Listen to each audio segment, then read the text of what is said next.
Welcome to NTD's China in Focus. I'm Don Ma in for Tiffany Meyer. Today, our top story. Silencers and switchers turning ordinary firearms into automatic weapons. U.S. law enforcement seizing 300 websites selling the devices illegally imported from China and hidden in plain sight. House Democrats are asking Biden to close a trade loophole. They say it's being exploited by groups from Chinese e-commerce retailers to fentanyl traffickers. Beijing announces plans to train another 3,000 foreign police officers in the upcoming year. This is on top of the 2,700 it schooled last year. More on Beijing's intention behind the move. And record low profits, sinking confidence, and rising geopolitical tensions. American companies in China are feeling the heat. We've got the latest numbers from a revealing report.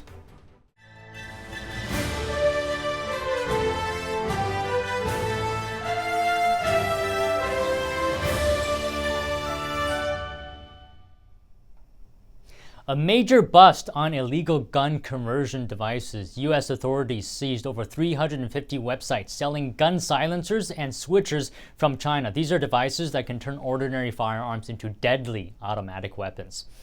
These devices can convert semi-automatic pistols into fully automatic machine guns, as well as suppressing the sound of a firearm when firing shots. Under federal law, they're banned from being imported from China. Authorities also seized over 700 machine gun conversion devices, 87 illegal suppressors, 58 handguns, and 46 long guns. As part of their undercover investigation, law enforcement bought items from these websites, and they received packages from China labeled as necklaces or toys, but inside the packages were machine gun conversion devices. Many of the seized websites sold counterfeit goods. They also used gun manufacturer Glock's trademark when the switchers were not produced by the company. The acting United States Attorney for the District of Massachusetts said seizing those domains is a critical step in disrupting the flow of dangerous contraband that threatens public safety. House Democrats are demanding President Biden take action. In a letter, they urged Biden to close a loophole in U.S. trade law, which they say is being exploited by Chinese firms and fentanyl traffickers. Here's more. The rule is called de minimis. Under it, packages valued less than $800 are exempt from tariffs. That's if they're shipped from China directly to U.S. consumers. Critics say the de minimis rule fueled Shein and Temu's success in the U.S. An organization representing domestic U.S. manufacturers argues that firms, including Shein, are dodging tariffs using this loophole and contributed to 18 U.S. plants closures last year. Lawmakers say fentanyl traffickers are also exploiting the rule, using it to ship precursor chemicals from China. The rule was put into place to allow Americans to bring back souvenirs brought overseas duty-free. But retailers like Amazon and Walmart are also taking advantage of it. In 2020, de minimis imports rose to over $67 billion. China is planning to train 3,000 foreign police officers within a year. Beijing's public security minister announced the plan 2 days ago at a Chinese annual security forum. The move is raising deep concerns among democratic countries.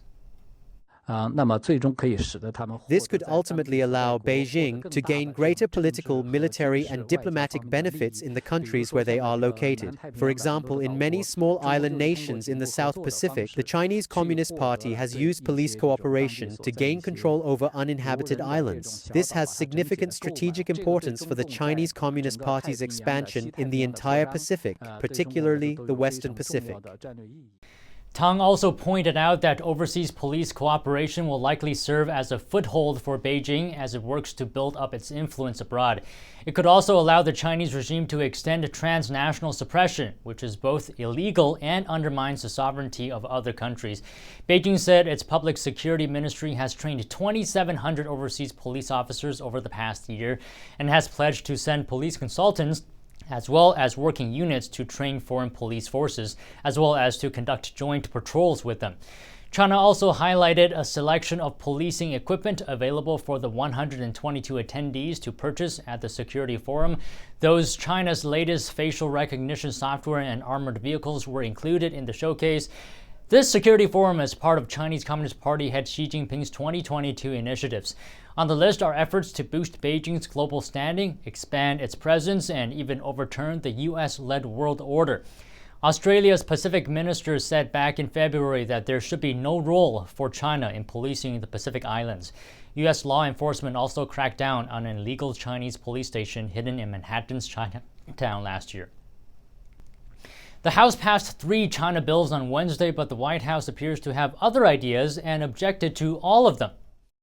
One of the bills seeks to reinstate the Justice Department's China Initiative project, but under a new name, the CCP Initiative. The CCP refers to the Chinese Communist Party. In 2018, the DOJ set up the project to counter Beijing's massive theft of U.S. intellectual property, ranging from military equipment to currencies. Authorities were struggling to keep up with cases of Chinese theft, which cost the U.S. an estimated $500 billion every year. Under the rule, the DOJ prioritized investigations into Chinese theft cases and rooted out spies that were stealing trade secrets from Coca-Cola, Monsanto, and General Electric. At least 45 have been convicted or pleaded guilty under the China Initiative. The DOJ also dropped some prosecutions under the initiative. The department eventually disbanded the project because of allegations of racial profiling. But the China Initiative did not just waste valuable resources. If you are a person of Chinese descent working in American higher education, you are a suspect. Rather than keeping America safe, the China Initiative divided workplaces, ruined careers, and contributed to anti-Asian hate at the height of the pandemic. On the other hand, Congressman Lance Gooden said the measure is designed to protect Chinese Americans. He introduced the bill in the House. I'd like to underline that the worst affected by this rollback are people of Asian descent.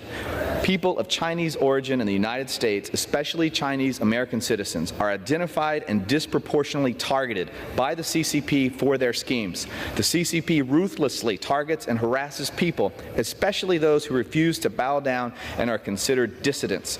Letting this continue without a strong counter leaves our people extremely vulnerable to the CCP's cruelty. Zooming back out on the other 2 just-passed House bills, one of them deals with public health restrictions. The bill would require a Senate vote of approval before the U.S. is allowed to adopt new rules under a pandemic treaty with the World Health Organization. Critics say the treaty would give the WHO too much influence over domestic U.S. affairs. The White House opposes the act, saying it would constrain the president's authority to respond to pandemics. Last but not least, agriculture.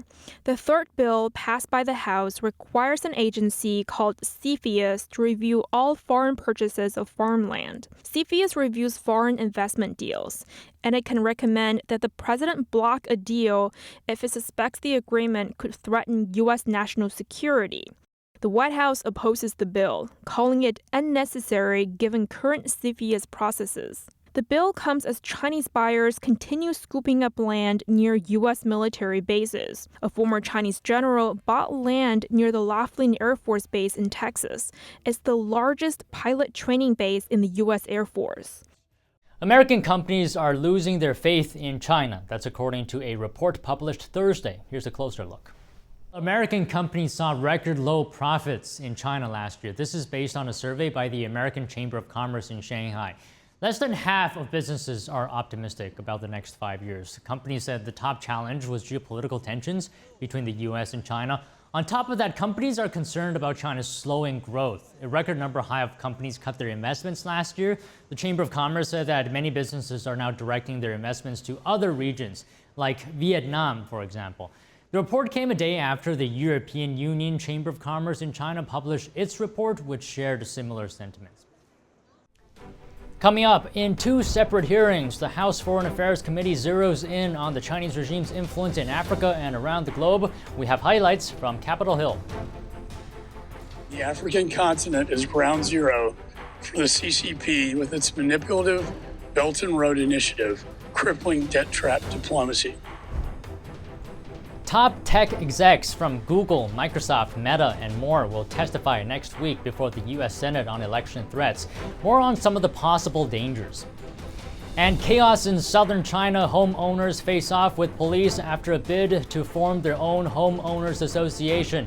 Footage showing residents rallying to free their neighbors from the grip of authorities. More on what happened after the break here on China in Focus. Welcome back to China in Focus. I'm Don Ma in for Tiffany Meyer today. The House Foreign Affairs Committee held hearings to examine the great power competition in Africa and the Chinese Communist Party's malign influence in Europe. NTD's Washington correspondent Luis Martinez has more on the story. Both the Republican chairman of the House Foreign Affairs Committee, Congressman McCaul, and the Democratic ranking member, Congressman Gregory Meeks, have expressed concern over the exploitative policies deployed by the Chinese Communist Party and Russia across the African continent. The African continent is ground zero for the CCP with its manipulative Belt and Road Initiative, crippling debt trap diplomacy. Meanwhile, Putin continues to profit off the backs of Africans to finance his invasion of Ukraine. The PRC has been playing the long game with respect to Africa, but we know that the Beijing uses its presence, its diplomacy, and the Belt and Road Initiative in Africa to extract natural resources and harm the environment, lower labor standards, gain a security foothold, and create influence for political leverage. The acting Undersecretary of State for Political Affairs, John Bass, detailed how the CCP and Russia use economic and security ties to spread disinformation across Africa. China has established a one-way trade relationship with Africa, and the PRC is also working to expand its military presence and relationships in Africa. At the same time, Russia has committed widespread human rights abuses while providing security, and I put security in quotes, to unelected governments. During a separate hearing, the House Foreign Affairs Committee tackled the malign influence the Chinese Communist Party is exerting over Europe, in particular favoring Russia in its war against Ukraine. The People's Republic of China, with its economic might and its malign coercion, often couched as goodwill investment, poses a direct and pressing threat to European security. The Chinese government has become a quote-unquote decisive enabler of Russia's illegal war. It is important to note that the witnesses during today's hearings requested that legislators secure budgetary priorities for the State Department and the Department of Defense during the ongoing government funding negotiations. Reporting from Washington, D.C., Luis Eduardo Martinez, NTD News. Top executives from Google, Microsoft, Meta, and Adobe will testify at a Senate Intelligence Committee hearing on election threats next week. The focus of the September 18th hearing is on tackling disinformation ahead of the November 5th presidential election. Officials have warned of interference from Russia, Iran, and China, though the three nations deny the allegations. Tech leaders have testified before Congress on election issues in the past. This week is dubbed China Week in Congress. During the House's first week back in session, lawmakers voted on a slew of bills aimed at countering the Chinese Communist Party. It's been just over a week since Linda Sun, former aide to New York Governor Kathy Hochul, was arraigned for allegedly acting as an agent for the Chinese regime. This incident has drawn increased scrutiny over CCP influence in the U.S. NTD's Tiffany Meyer discussed these latest efforts. Is Ginny Quinn, national security correspondent for National Review and Novak Fellow at the Fund for American Studies. Jimmy, thank you so much for joining us. Great to have you in person. Great to be here. Now, Jimmy, to begin, we are seeing more and more reports about Chinese influence and infiltration in U.S. politics, especially lately in New York. Now, you've been covering this as well. Give us a sense of the scale of this and how this impacts Americans. What we learned this week and what most Americans woke up to is the fact that this is pervasive. Linda Sun's activities went back several years. The FBI has been investigating it for years. She served under multiple governors in New York State. And she was also an aide to a politician who later became a member of Congress. So Americans need to get savvy to this, and fast, because Linda Sun is not the only person who is acting at the behalf of the Chinese Communist Party. It would seem that there are others out there, and I'll leave it to the Justice Department and federal law enforcement to make those sorts of determinations. But there are fact patterns that have been reported on in the media about people who are having various meetings with Chinese government officials that maybe they shouldn't have, or other links to the CCP's United Front political influence operations. So all of this needs to be focused on and discussed a lot more going forward. Speaking of Congress, they did just have China Week, or this is China Week, where they're voting on a number of bills aimed at countering the Chinese regime in different ways. This is including on the home front. Tell us about some of the most important or significant pieces of legislation here. So look, it's good that they're having this China week, and there are some very significant bills. There have been bills to ban Chinese biotech companies that have been blacklisted by the Pentagon for their work with the People's Liberation Army and complicity in egregious human rights abuses against Uyghurs. There's a bill to ban the Hong Kong Economic and Trade Office effectively from the U.S., which is basically a diplomatic outpost for the Hong Kong government, which is really the Chinese government now, after the 2020 national security law eviscerated any sort of autonomy in Hong Kong. So these are very important legislative developments, and that the House passed these pieces of legislation in addition to a few other very important bills. But is any of this going anywhere? Well, we'll just have to see. The Senate doesn't have much more time left in session before the election. It's not looking likely that any of this will really end up being passed in the Senate. It's almost more like this is a messaging ploy right now. But for what it's worth, Beijing is very upset. China Week, it's not a bad thing per se, but there also could have been some more forward-leaning legislation brought forward. Jimmy Quinn, thank you so much for joining us. Thanks for having me, Tiffany. Conflict erupted in China's southern Guangdong province. Residents clashed with police after trying to form a self-managed homeowners association, only to face a violent clampdown. In China, developers and property management companies often enforce autocratic control over residents' decisions and actions. To push back, residents began forming community associations, a grassroots effort to preserve their rights. Here's more. The confrontation took place in a residential compound in China's southern city of Heshan this Tuesday. Videos posted online show that residents gathered together to protest, opposing a property management organization that was aiding local authorities, helping them to tighten controls over residents. To fight it, residents voted to form a community association similar to an HOA or homeowners committee. Local regulations state that doing so is allowed as long as the proposal gets enough local votes.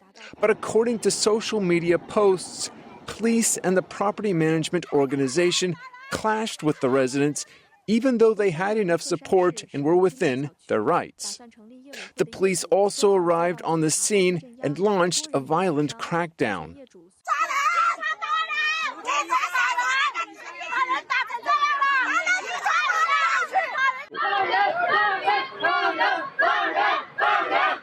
In one video, homeowners were seen being handcuffed and shoved into police cars.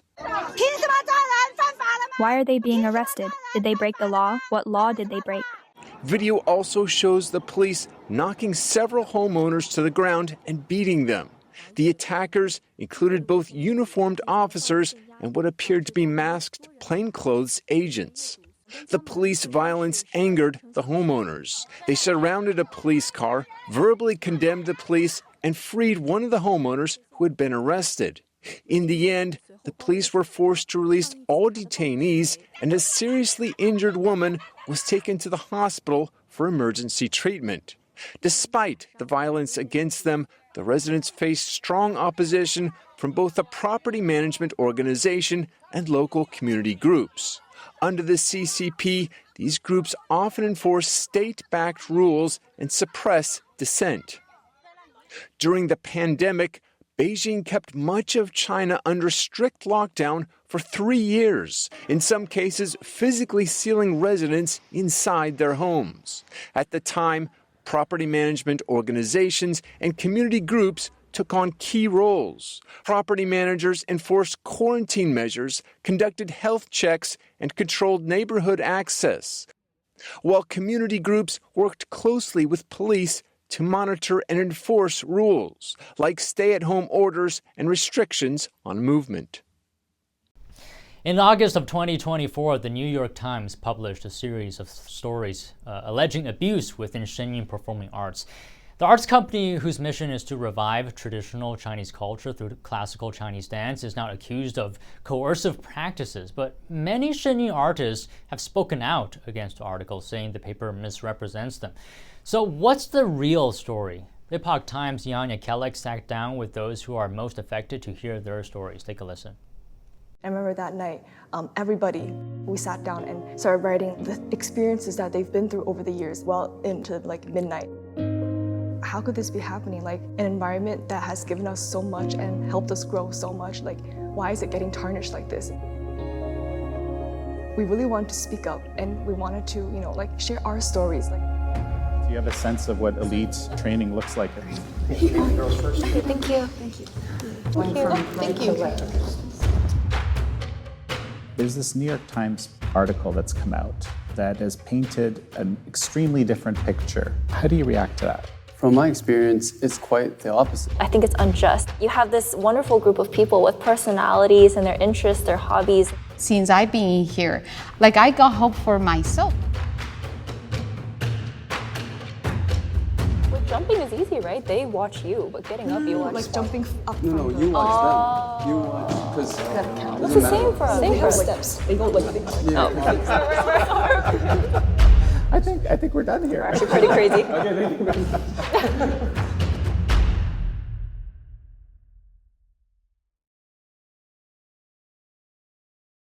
Tune in to this special episode of American Thought Leaders on Epoch TV.